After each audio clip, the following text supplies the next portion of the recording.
Hello, my name is Robin Gilstrom.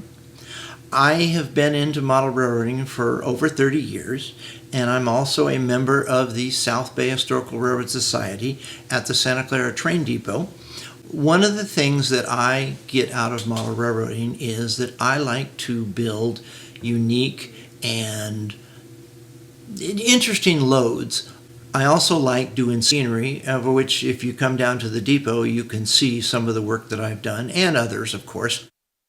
Recently I've been helping a friend clean out some of his stuff, and he had a kit that he was going to throw away.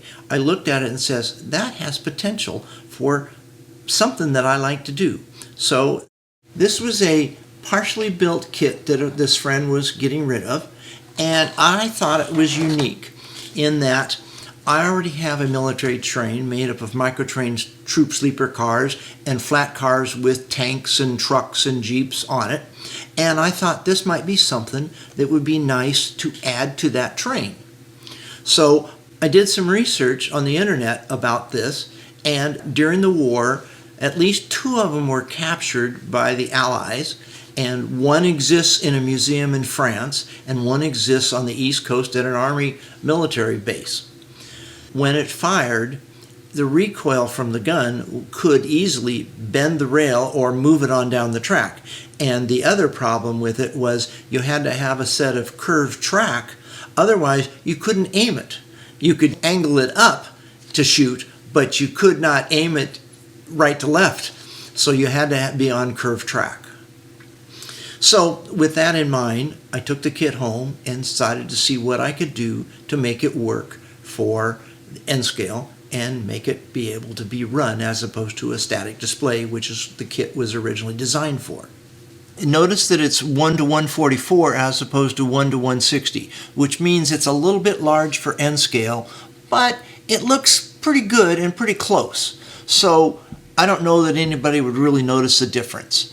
Part of the challenges I had was that these, call them bogies or trucks, whatever, they're designed as static displays, so they have these plastic wheels that you can see here, and they were already built.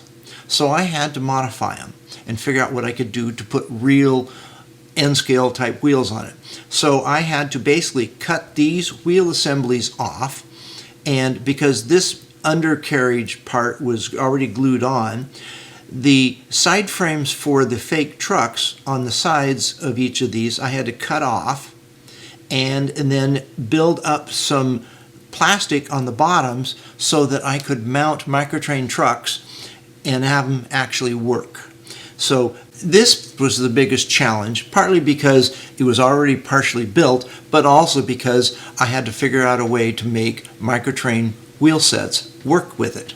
The rest of this is just a matter of just building it based on the instructions and doing any modifications that I absolutely had to do to make it articulated. Some of the articulation points was besides the trucks, individual trucks themselves, but the center point where the cannon structure, the steel, had to articulate so it could bend. So what I ended up doing, besides the bolster pins for the trucks, I had to drill holes through and thread with very small threaded screws so that this part is fastened to this part, but it can still bend and turn. I cut off the original static wheels and left the springs for the static wheels so that it didn't look quite so plain and wasn't a bit airy, but they all blend together, especially when they're all painted, and it works out pretty good, as you can see. This whole thing just rolls very freely and it works. And of course, one of the things about the kit was that the cannon can be raised or lowered. Obviously, you wouldn't want the cannon sticking up when you're going through a tunnel because you would have a little bit of a problem. The other modifications I did to this to make it work was, you can see these little housing, whatever you want to call them. These are the firing controls for the cannon. Normally, this top square part would be open, and the bottom part would be folded down, and there would be a platform that the operator would stand on. When I first built it, I built them that way.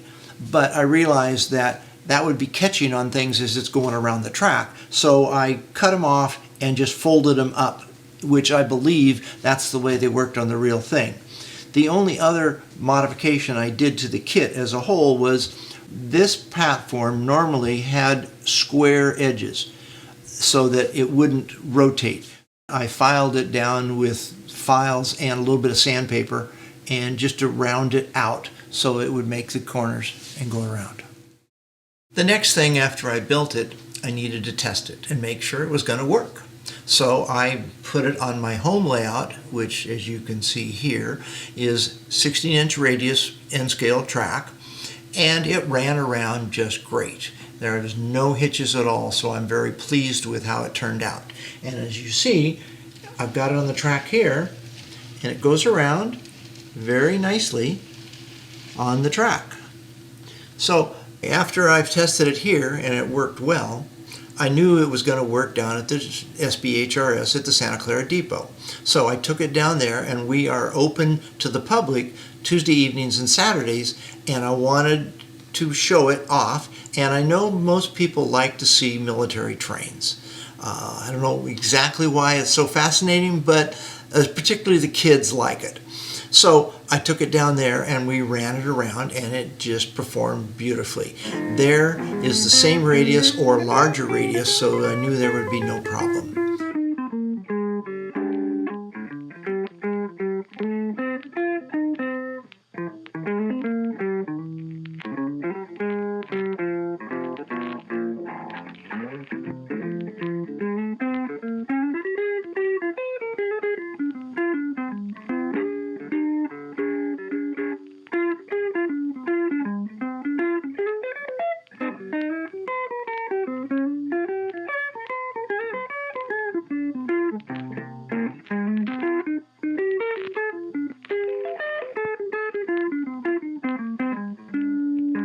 This has been a fun project with a number of challenges, but I've enjoyed it, and I hope you enjoyed watching what I built here.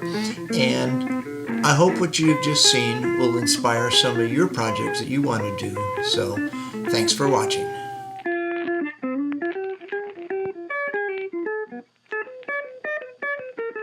I'm here to introduce you.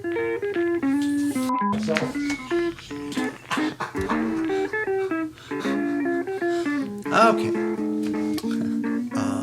On the layout, period. It's like I'm talking to a text message.